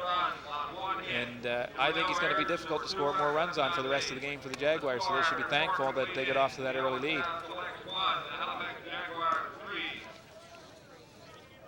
So for the Selects, when they come up in the top of the 5th inning, they're going to have the 5, 6, and 7 hitters, Dave Hoffman, Ted Katsiza, and Ryan Thompson, up to face Gerald Musler, who has been perfect thus far, save for the 1 hit, a home run, solo home run from Ron White. I think they're getting the game out of Gerald Musler that they had hoped for when they decided to put him on the mound. He's not the hired gun. The hired gun's out there warming up down the left field line as we speak, but Gerald's outpitched him most of this tournament. And he's showing reasons why he deserves to be on the mound tonight. Well, and I think because he's a Nova Scotian who came off of just that Herculean effort yesterday, he definitely has deserved a shot at the Selects. And you know, in fairness, the Selects did beat Todd Martin earlier in the round robin, 4-1, as I said. So that's true. So coming up, leading off the top half of the 5th inning for the Owens Sound Selects, the first baseman, big number 3, that's Dave Hoffman. You want to get this first hitter this point in the game. You don't want to give the Owens Sound any base runners so that they can start picking away at that 3-1 lead. And the Jaguars know that they have to be at the top of their game defensively because Owen Sound has struck out more than is characteristic of them, and they may start putting the ball in play any time here now. Well, this is actually a huge defensive inning for the Jaguars because if you can get through 5, 6, 7 here, you're going to face the bottom half of the order in the next inning. That's right. So let's see what Musler does with Hoffman to lead it off. Hoffman's a good hitter. He's not having one of his better tournaments, but he can break out of it at any time. He's been strong for a lot of years in this game. And just gets under that one, hits it into shallow right field. Mark Smith comes in, puts it away. That's a good start to the inning for Musler. He gets one pitch and gets out of it. It'd be nice to have a few innings like that for him. There you can see Hoffman tried to pull a pitch that was on the outside part of the plate. You youngsters go with that pitch and blast it up the middle. When you try to pull those outside pitches, you tend to pop them up or beat them into the ground. And Gerald's been pretty good at hitting the spots all game. And he's been trying to keep the ball away on that opening pitch and trying to get a hit of the batter if he can. And the umpires have been cooperating with him thus far. Top half of the 5th inning. Owen Sound selects at the plate, but behind on the scoreboard. Gerald Musler and the Jags in control. And there's a line shot that Todd King snares for the second out of the inning. One of the toughest positions to play in fastballs down the third base and first base line because you have to play up tight close to the batters because so many people like to bunt. That's a line drive right at the third baseman, and you have to be extremely quick to make that play. There you saw on that replay, George McIsaac was setting up for a drop on the inside part of the plate, and Musler missed the spot that time. But Todd King bailed him out. There's a shot. That's out of here from Ryan Thompson. And just as you were saying, this Owen Sound Selects team, they are a superb offensive machine. Ryan Thompson's the number 7th hitter in that lineup, and it just goes to show you that these guys all throughout that lineup can put the ball in the park and they can come back on you at any point. You don't want to give Owen Sound any idea that they can still win this game, and the Jaguars unfortunately are letting them back into it. I don't think it's Musler's fault. The only 2 hits he's given up is home runs, and the ball seems to be carrying quite well tonight. Well, you got to feel a little bit for Cosiza. He's had a tough night in the field, and that time he rips a shot down the left field line, a mistake pitch from Gerald Musler, but Musler's defense bailed him out. Yes. And I think you're going to get good defense from the Jaguars, and the key to these games, as in most ball games, is that you don't beat yourself. And there's not much you can do about those home runs. That was a good pitch that was hit hard by a good hitter. So that's going to bring up the second baseman, number 19, Ken Kivel, with 2 outs in a 1-run ball game. Halifax Jaguars 3, Owen Sound Selects 2. Now Kivel's the number 8 hitter in this lineup. He's been batting .368 for the tournament with 7 hits and 19 at-bats. These guys don't give much away. Takes a called strike. Musler, if he performs like I think he will, he's probably going to gas it up pretty hard to this batter, fearing that it might be his last batter of the evening. It'll be interesting to see how long it takes the Jaguars to go to their ace down in the bullpen now. And it looks like Todd Martin is ready. He's been watching the game, seems to be warm. He could come in at any point. Well, he put a little juice on that pitch, I'll tell you. High upstairs, and Kivel could not catch up with it. Those are good locations for those pitches. They're extremely tough to hit. Even if they are hit, they tend to be popped up. Musler seems to still be throwing the ball as hard as he was when he started the game. But as I say, this Owen Sound team is a good hitting team, and I expect them to be putting the ball in play a little bit more throughout the rest of the game. And that time he hit the spot where McIsaac wanted him to throw it. Fouled off by Kivel. So the count remains no balls and 2 strikes with 2 away in the 5th inning of play. Gerald wants to throw this one out of the strike zone if he can. He's up 0-2. He wants to try to get a strikeout here. A nice high-rise ball up around the eyes would be a good pitch to this guy. He's already swung at one of those and missed. And it looks like McIsaac's calling low and inside. That's a good pitch as well. That's not going to be hit by the batter right now. And Musler's trying to get out of this with a strikeout and end the inning. So 1 ball and 2 strikes on Kivel. Top of the 5th inning, Jaguars 3, Selects 2. Gerald Muser doing the chucking for the Jags. Pitch is on the way and ripped right to the second baseman, Scott Hirschman. Plays the easy hop and throws him out in the inning. Scotty makes those plays look easy. That's a hard hit ball though down to the second baseman. You have to be on your toes for that. In this game, you have to be in it all the time. And Scotty made that nice easy play over to first base. So the Selects get 1 run that inning on the solo home run. Gerald Muser with a great job, giving up 2 hits. Unfortunately, they're solo home runs. All of a sudden, we've got a 3-2 game here, and Owen Sound's back into it. There's another one of our proud sponsors, the Windsor Wharf, shortstop snack bar down in Windsor, and Medmeyer Laboratories, producing rapid diagnostics for the world. So coming up to bat for the Jaguars in the bottom half of the 5th inning, the top of the order, shortstop Ricky LeBlanc, third baseman Todd King, and designated player Colin Abbott. These guys would dearly love to get one of those runs back here. This is the group that can do it. The top of the order coming to the plate. They need to get something going on in this inning and try to get a 2-run lead back up on Frank Cox. This guy can bear down and be tough for the rest of the day, and he can pitch all day if he has to. And we should note, too, that the second pitcher for the Selects is no slouch in his right, and that's left-hander Brad Baker, who also formerly played with the Toronto Gators. And you would think that perhaps with all the left-handed batters in the Jaguars lineup, you might see him come on in the last inning or so. Well, Brad's had 26 strikeouts in 17 innings pitched. He's certainly no slouch either. He's got a 1.24 run average throughout this tournament. And either pitcher is going to be extremely difficult to score a whole bunch of runs on. So here's LeBlanc leading off the bottom of the 5th inning for the Jaguars. And puts the bunt down, played by the third baseman. Nice play, throws him out. I think Todd hit that a little harder than he wanted to. It was a tough pitch to bunt. He's up around his eyes, and he got it up a little bit. He did a good job just getting the ball down on the ground. But he pushed it a little too far towards the third baseman and made an easy play for the third baseman. He's a very, very fast runner. If he had got that ball just down in front of the plate, he would have ran that out quite easily. So nice play from the Select third baseman, Ron White. That brings Todd King to the plate with 1 out. Ron White plays back at third, further than most third basemen I see, but he comes in a little bit on these top 2 hitters for the Jaguars because they tend to put the ball down a lot. Though Todd is a tricky hitter and will fake the bunt and often try to slap it by. He's very good at that. Well, he's officially 0 for 1 because he sacrificed in the first inning and he popped to the third baseman. Just gets out of the way of an inside rise ball from Frank Cox, and I don't think he's too happy about that one. I don't think so either. That's pretty scary. That ball's coming at you 95, 96, 97 miles an hour, and you don't have a whole lot of time to get out of the way of that. I think it would hurt. I know it would. I know it does too, Cecil. So 1 ball, 1 strike on Todd King as he sets himself back in the box. Todd King never wanted to back down from the challenge.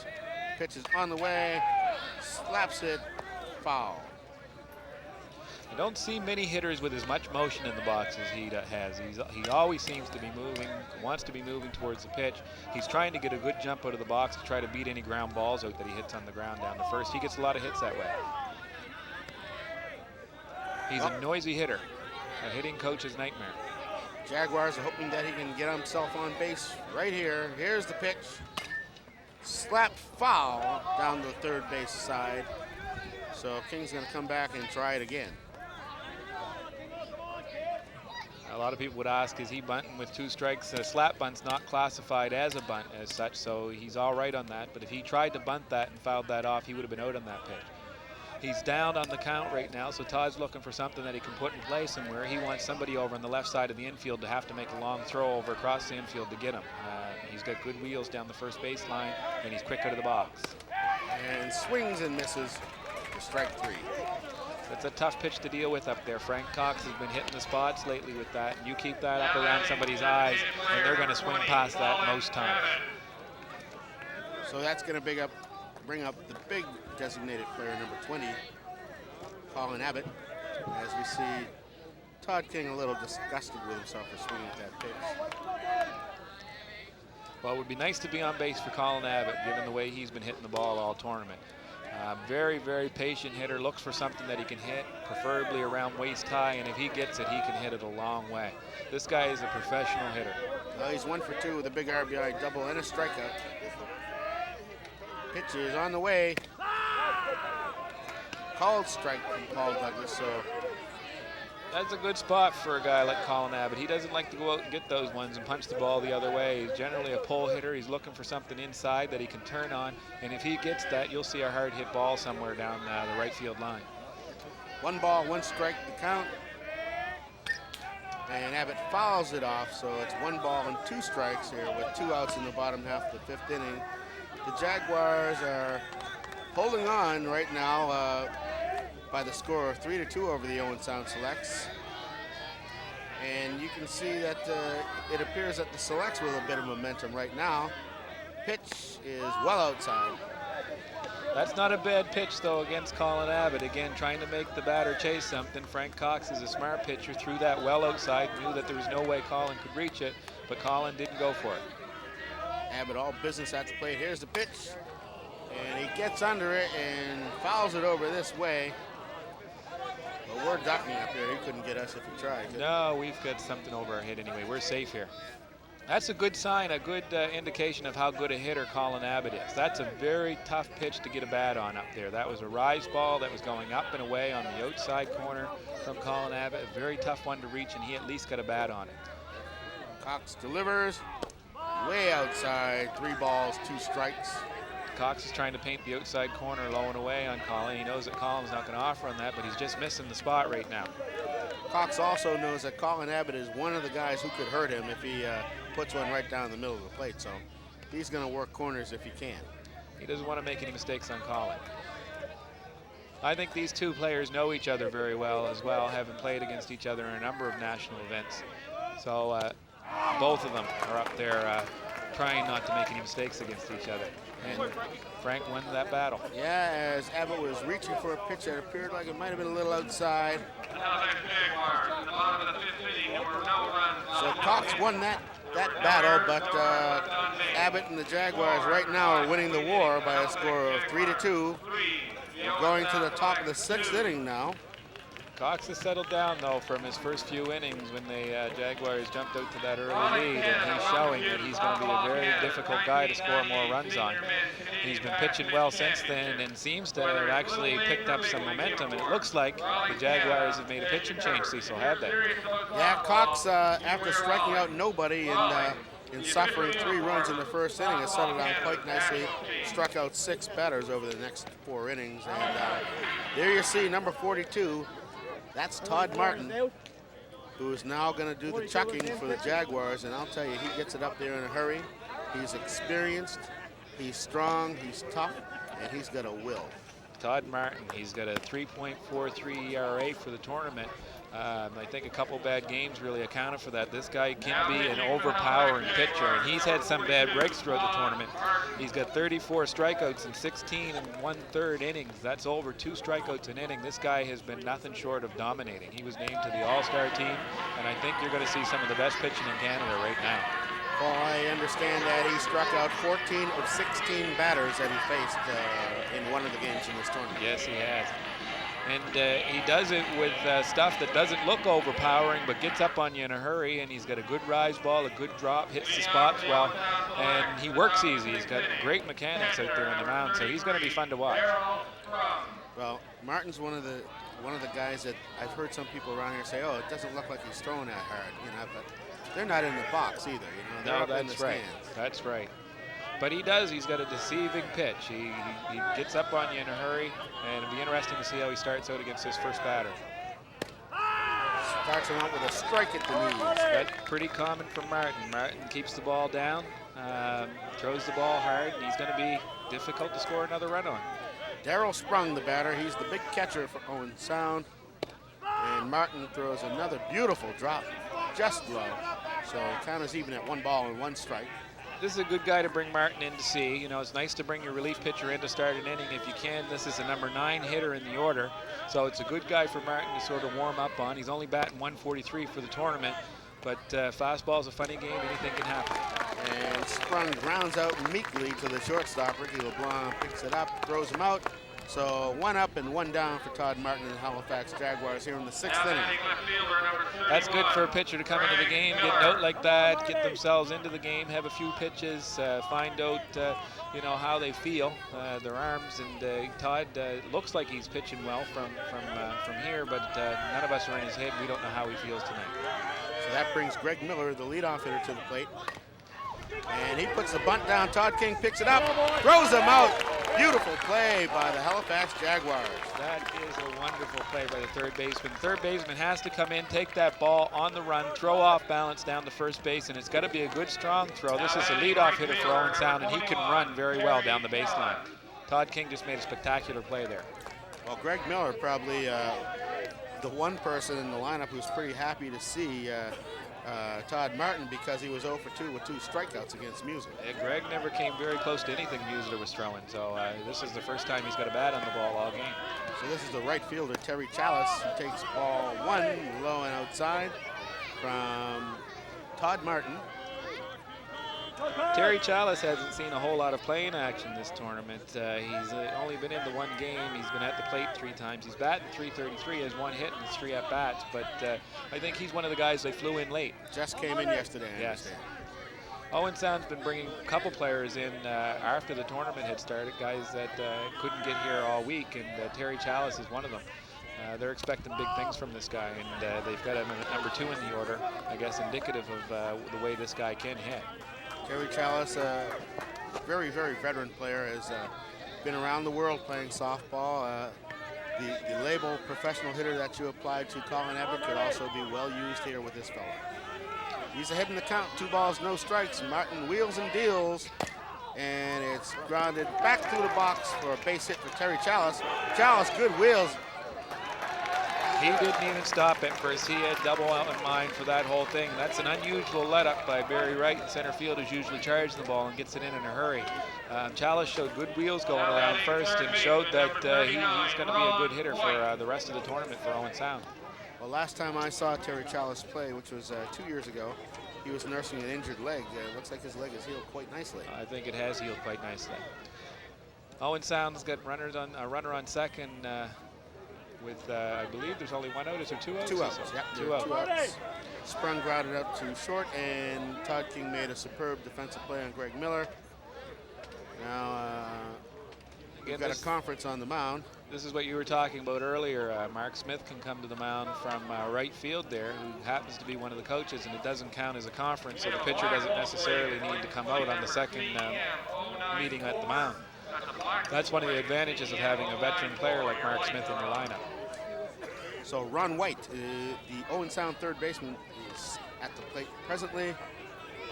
His last at bat, he blasted a solo home run into the screen in left field. So Todd Martin's got to be careful. Here's the pitch. And he grounds to the first baseman. A fair ball, says the umpire. Glennie Edwards puts it away, and that retires the Selects in the top of the 6th inning without scoring a run, although they did threaten with 2 outs. Terry Chalice doubled. I think that was one of the reasons for making the move to Martin at this time from Musler. They knew that the top of the order was coming up in this inning, that Musler may have lost some of his stuff, and you want your best guy on the mound to try to win this game, or at least preserve that 1-run lead that they have. HSRS, the official store, Metro's finest embroidery house, 81 Ilsley Avenue in Dartmouth.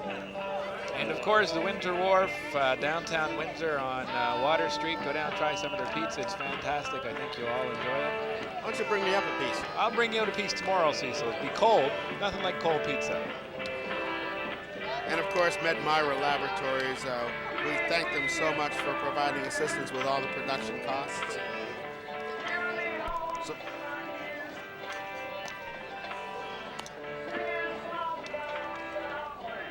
So leading off the bottom of the the bottom of the 6th inning for the Halifax Jaguars will be the first baseman, Glenn Edwards. He'll be followed by the center fielder, Barry Wright, and the left fielder, Jeff Cameron.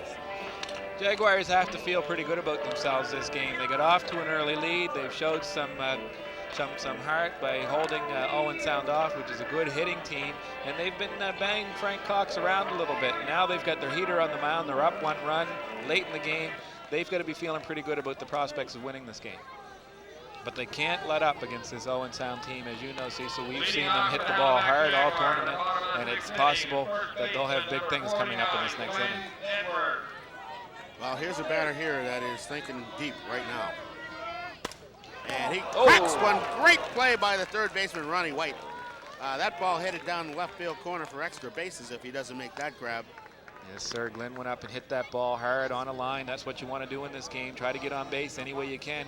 Great play by the third baseman, who was sort of protecting himself a little bit, I think, on that play. But you've got to have quick hands to play the hot corner and stay in fastball because you're not very far away from the batter. Center fielder, number 24, Barry So that Wright. brings up the Halifax center fielder.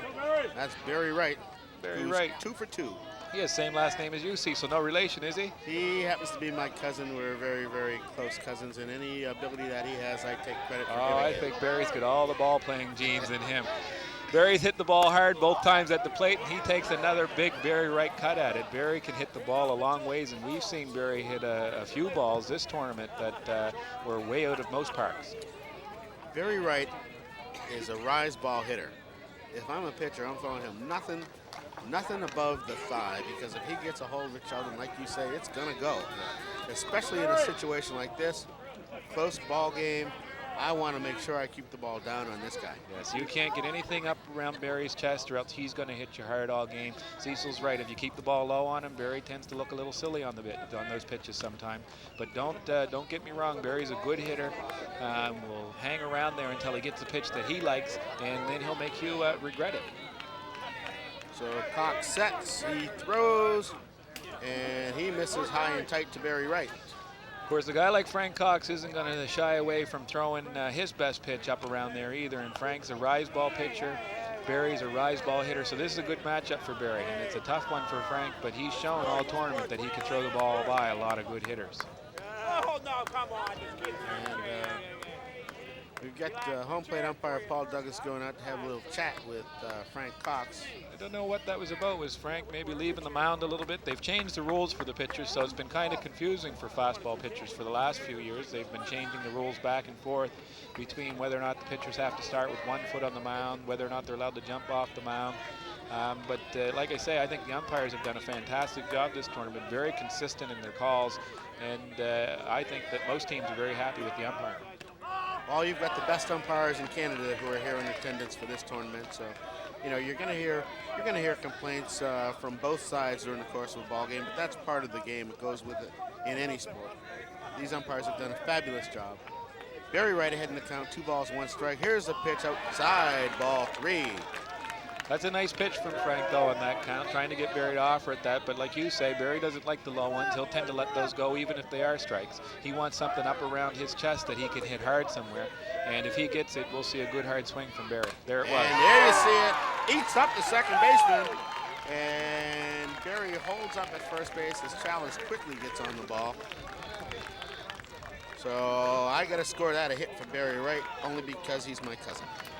No favoritism here. I think, with all due respect to Barry, that was definitely a hit. That was a hard hit ball and a tough play for the second baseman.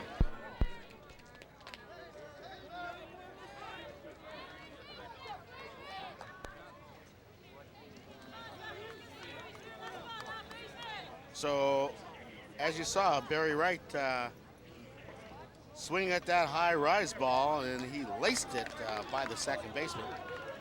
Barry's a good base runner for him at this point. He plays the game hard. He has the ability to go station to station, which means he can get the second base in a whole bunch of different ways. If he has to steal, he will. And he's a good guy for these guys to have on base at this time. It'd be nice to squeeze another run out against this Frank Cox, and it's going to be tough to do. Jeff Cameron takes ball 1 inside. Jaguars hitting Cox rather hard this inning. Edwards leads off with a sharp line drive that the third baseman caught. And Barry Wright just scorched one off the second baseman into right field. You can't see it on your screen, but nobody's even close to Barry Wright on first base. He's able to get a big lead off of first base. I wouldn't be surprised to see him go. The second baseman's not coming over to cover. The first baseman's not going back to cover. And Barry Wright can steal second base quite easily. Now you see the first baseman moving back there a little bit, but he's got a guard against the bunt. So Barry can get a good jump off first on this. Cameron ahead in the count, 2 balls, no strikes. Rips one hard to left field. That's by the left fielder. Off the fence, Barry Wright rounds third. They're going to send him. Here comes the throw. It's high. He's out, says the umpire. Great relay from the Owens Sound Selects left fielder to the shortstop. To the plate. That throw came from Greg Miller to Ryan Thompson, and he gunned him out at the plate. Steve Evans, the first base umpire, made that call. This Owen Sound team isn't going to hurt themselves. They play good, sound, fundamental ball. This is a great relay for you guys that are watching. He threw the ball to the glove hand side of the relay man, who has a chance to turn and make the play at the plate, and it was a strike thrown to the plate by the shortstop. I don't know if I would have sent Barry right on that play. I think with less than 2 out, I might have left him on third with Mark Smith coming to the plate. But who are we to second guess the coaches in this game? They've done a great job to get the team here now. Smith swings through the first pitch, strike one. Owen Sound defensively all tournament hasn't shown any mental lapses. This is a good defensive team. They play good, sound, fundamental ball. That's a tough play to have an out on, but the Owen Sound team showed you just how good defensively they can be. So Smith takes that pitch outside, 1 ball, 1 strike. 2 outs here in the bottom half of the 6th inning. Jaguars still holding on, a 3-2 lead. Oh, pitch high and tight to Mark Smith. So he's ahead in the count, 2 balls and 1 strike. I think Frank might have been picked up a little bit by that play by his team behind him. Frank knows that his team's trying to win. He's out there on the mound trying the same thing. He knows he's got a tough pitcher at the plate. This is the type of challenge that Frank Cox came to this tournament for. Well, Mark Smith is a player who also loves to face a challenge. And the count is 2 balls and 2 strikes. Single could score one here. We've just been visited by a dragonfly about the size of Cecil here, so who is eating a fly, apparently. Having a little bit of dinner here.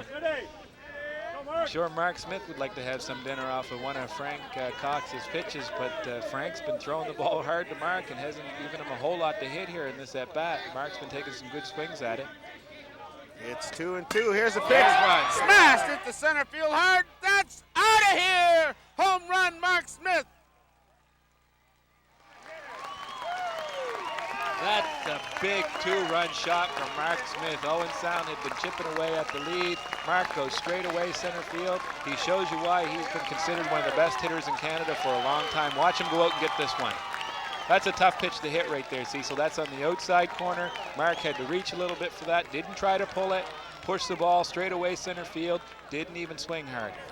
So the player coach for the Halifax Jaguars, Mark Smith, pads that cushion just a little bit. It's now a 3-run lead for the Jaguars. Halifax 5, Owen Sound 2. And that brings a little second baseman, Scott Hirschman, to the plate. Owen Sound hasn't lost a game all tournament. They're playing the second place team in the other division in the Halifax Jaguars, but I think the Jaguars are showing everybody just how good the caliber of ball is in this tournament. Any team can beat any team on any given night, and you've got one of the best pitchers on the mound. The Jaguars scoring 4 runs against him, 5 runs against him, sorry. And Scott Hirschman hits the ball to the shortstop, who throws it out. Good hustle by Hirschman, though, made a close play out of it. So that ends the inning, but not before the Halifax Jaguars pick up 2 very, very important runs on the Mark Smith home run to straightaway center field. That's a nice cushion for the Jaguars coming into this inning here.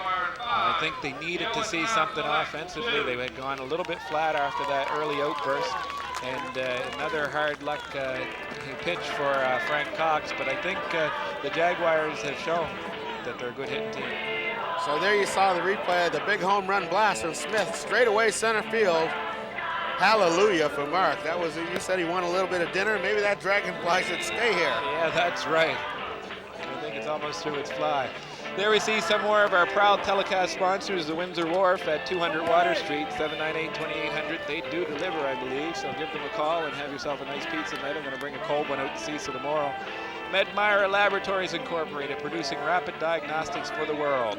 Proud telecast sponsor for the 1998 Senior Men's Fastpitch Championship. Yeah, we hope you're all enjoying this 1998 Alexander Keith's Canadian Senior Men's Fastpitch Tournament. Reminder, you're watching this exciting Canadian Senior Men's softball action here on The View. Jaguars have their number one pitcher on the mound right now, and Todd Martin. He's got a 3-run lead. It's the 7th inning. It's looking pretty good, but Todd's got a formidable lineup to face here, and this is probably the most formidable hitter in this Owens Sound lineup. Now he's got the meat of the order coming up. Doug Levy, Dave Hoffman, and Ted Casiza. Leading off the top of the 7th for the Owens Sound Select. Substitution into the game for the Halifax Jaguars, now playing center field. That's Dave McDowell. Barry Wright has moved to right field. Here's the first pitch to Levy. He smashes it in the hole between third and short. Cameron drops the ball, but Levy's not going to go to second base, throws the ball in. So Levy with a leadoff single. I think that's a good defensive change for the Jaguars. Mark Smith is nursing, as you say, a sore leg there. David McDowell is a fantastic defensive outfielder with great speed and good arm.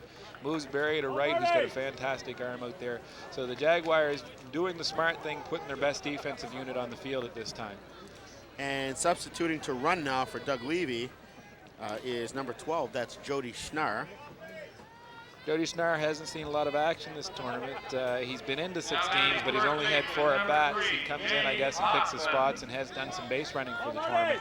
They've got a good base runner on him, though, on in him right now, and I'm sure they'd like to get him over to second any way they can, but they need more than 1 run here, so Owen Sound needs to put a rally together. So the big veteran first baseman, Dave Hoffman, is at the plate waiting patiently there. You get a look at him. Number 12, Jody Schnarr. The big private investigator from Oshawa, Ontario. He's got that private investigator goatee too. Do you notice that about him? Those guys must all have same barber. Dave Hoffman, a very, very patient hitter, goes through the exact same preparation at the plate each time. They need to get something going here. They've got to get that runner over to second base for sure, but they need more than 1 run, so they need to get a few base runners here. And I'm sure you'll see Dave Hoffman look at a few pitches from Todd Martin to see if he can get a hit on the count here.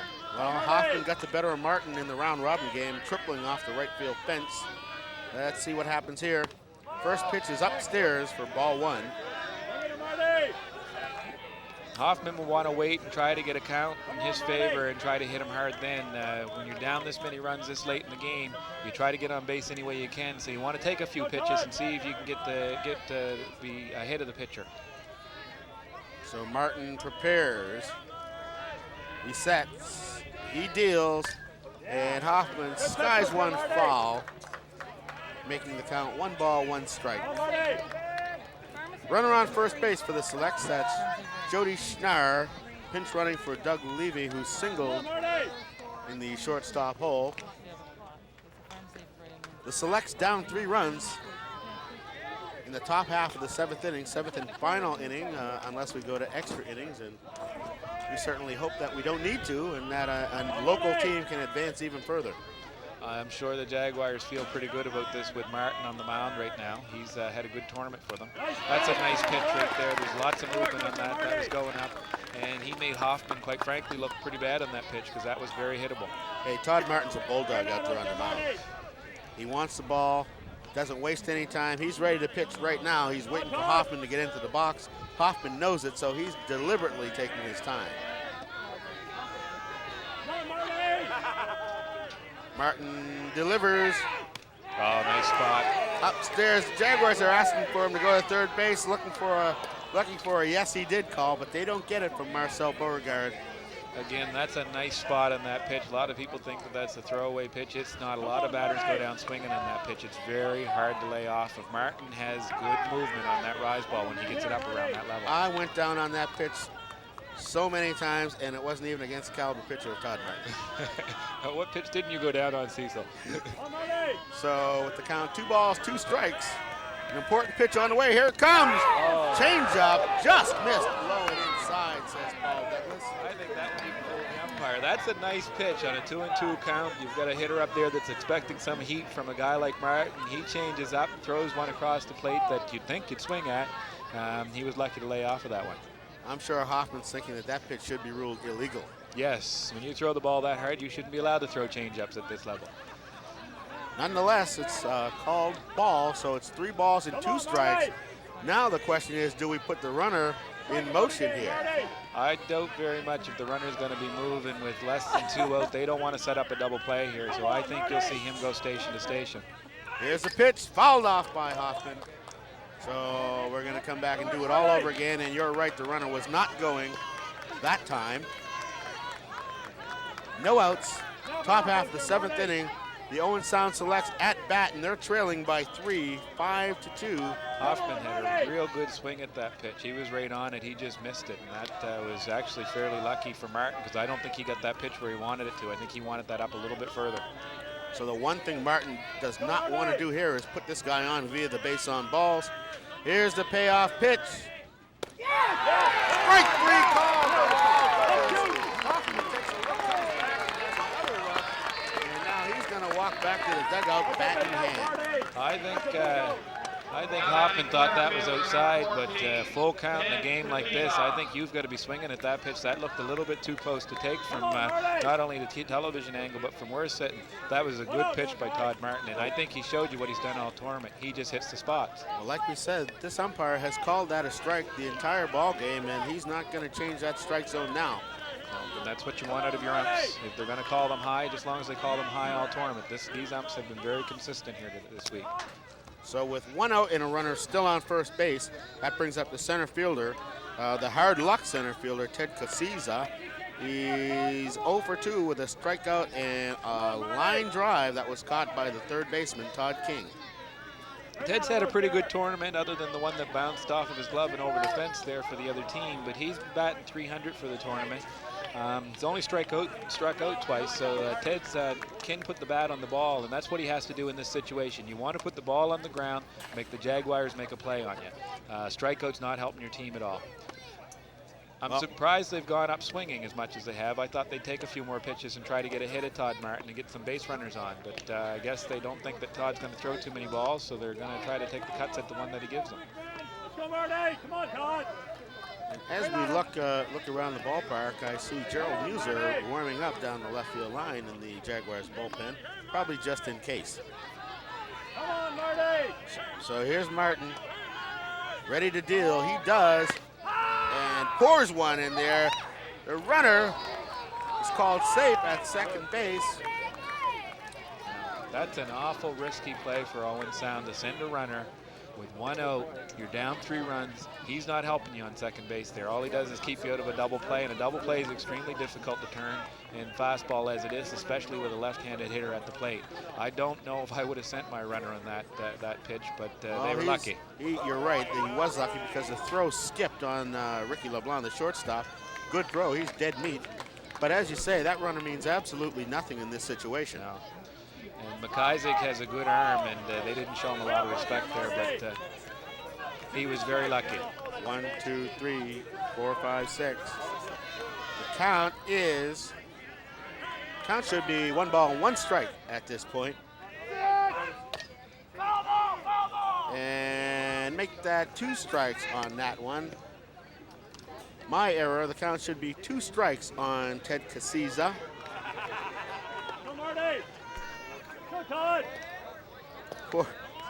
Poor Ted Casiza, who has had a very, very difficult time so far today. Maybe just rather unlucky, more so than difficult.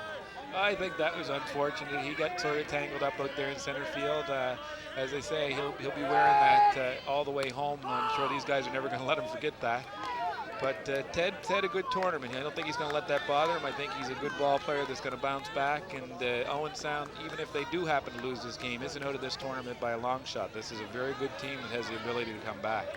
Casiza takes it high and tight, so the count should be 1 ball and 2 strikes. 1 ball and 2 strikes on Ted Casiza. And he calls time here, backs out to get his thoughts together. Martin looks in control out there. He's been throwing the ball well and hitting the corners nicely. He's going to be tough to hit. He rears back and fires. And the ball is hit sharply to the third baseman, Todd King. I'm sorry, correction, that's the shortstop, Ricky LeBlanc. Looks the runner back to second and throws Casiza out. So the Jaguars are 1 out away from claiming victory over the Selects. Shortstop, number 11. That's a nice play by the shortstop. You want to keep the runner on second if you can. It's not necessary, as I say, because that the runner there doesn't really mean a whole lot. But if you can do it, you've got lots of time. You might as well. He looked the runner back to second base, had lots of time to make the throw to first. Made a good, strong throw across the diamond. So all the Jaguars are thinking in this situation is let's not get 2 runners on, have the tying run come to the plate. This is Ryan Thompson, the shortstop, who hit a solo homer his last at bat off of Gerald Musler. First pitch is popped up but foul. So Martin quickly ahead in the count, 1 strike.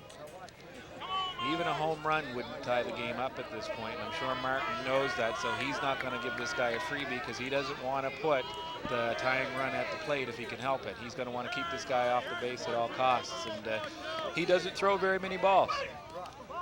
Oh, there's one. That moves the runner up a base, but means nothing. I'm sure the Jaguars aren't going to let that bother, and they know they need an out here, and they're just going to play this as if there was nobody on base. Ball hit to the left side of the infield. They're just going to take the runner at first. Ryan Thompson, the shortstop, facing Todd Martin and facing a 3-run deficit, 5-2. Jaguars in control. Here's the pitch, and that's popped up down the left field line, but curling out of play. So the count is 1 ball and 2 strikes on Thompson. Ryan Thompson for Owens Sound is leading the team in home runs and RBIs. He's got 3 home runs for the tournament, 8 RBIs, and he's batting .381. This guy's a good hitter. I'm sure Martin would like to get the game over with right now, but I know that he just doesn't want to make any mistakes against this hitter and give his team a chance to make a play. So Thompson and the selects down to the final strike. Unless Thompson comes through, he delivers, and it's grounded up the middle. Here comes LeBlanc, cross. Yeah. Oh, throws it out. Nice play.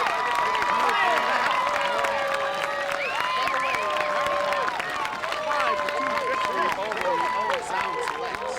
That was a nice play by Ricky LeBlanc. He had to come across the middle, over into second base territory, and the shortstop always takes that play because they're moving towards first base. The second baseman would have to turn and then throw to first, and it's a much more difficult play for the second baseman to come up with that ball. So the shortstop comes over in front of the second baseman, makes the play. Jaguars win the game, and I think that that's a really big win for the Jags. That keeps them in double knockout situation. Owen Sound now only has to lose 1 more, and they're out of the tournament. Well, Jaguars with 3 runs in the first inning and 2 runs in the 6th inning, and of course, because they win, they don't have to bat in the 7th. The big blow, well, you had a RBI double by Colin Abbott. You had a 2-run home run by Barry Wright, but you had a huge 2-run home run in the bottom half of the 6th inning off the bat of player coach Mark Smith. I think that was really the hit of the game there by Mark Smith. It put the game almost out of reach for Owen Sound. They scored those runs early, but Owen Sound were thinking that, okay, we can come back from a 3-0 lead in the first inning. But late in the game, the Jaguars up by those extra 2 runs. I'm sure it took some of the wind out of the Owen Sound select sails. So that final score should read the Halifax Jaguars 5, the Owen Sound Selects 2, as they did not score that run there in the last inning. So here you see the big home run blast by Smith. He knew that was gone too. He dropped the bat at the plate, and he was going to watch that one go over the center field fence, and there wasn't much doubt about that one leaving the park. Very, very big hit by Mark Smith. He did his best Reggie Jackson imitation. The winning pitcher in the contest, Gerald Musler, who gets the win, and of course he had a fabulous start. Struck out the first 7 batters, and Todd Martin came in relief for the save. So that's going to wrap it up here from the ballpark in St. Croix. Once again, the final score in this very, very important contest is the Halifax Jaguars 5, the Owen Sound Selects 2. So for my partner Sheldon States, I'm Cecil Wright saying bye-bye for now, and hope you enjoyed this Canadian Senior Men's Fast Pitch action.